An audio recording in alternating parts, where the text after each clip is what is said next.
Doug, a quick thought. You can respond to this or anything, really.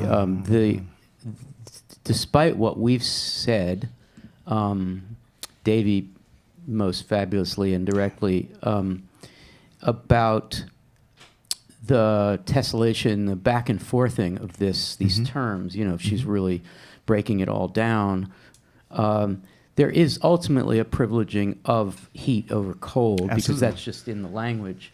And what Jason just said, and typically what he does say, this is a thing for him, when the body does work, when the poet's body does work, and Doug and I were watching the YouTube, I think Amber Rose could see it too, the rest of you were listening to the sound, but she's really pouring out, and she is sweating, it's a hot room, and her body is generating heat. Right. So hot, hot, hot is really going to be, the more the body works to create a poem, the more hot is better than cold, with all the traditional connotations of cold being unfeeling and so forth, impersonal and so forth.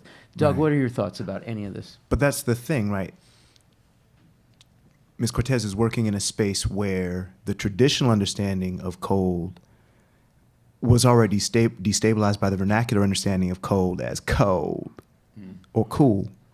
So she is actually undoing the rhetorical status of the cold, cool male. That's interesting. And returning it to, she's stripping it of its rhetorical power within that rhetorical tradition.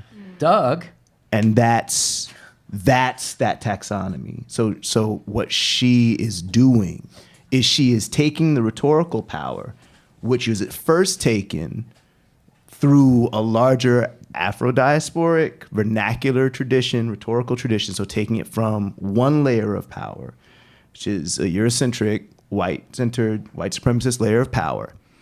And then she is destabilizing that again through a masculinist space where that power was dictated and saying, you're not cool. You're not even cold. You're cold. And then giving it back to them, basically forcing that genealogy back on them. You're not a cool black man. You're just the man. So, yeah. Doug, that was amazing. This is amazing.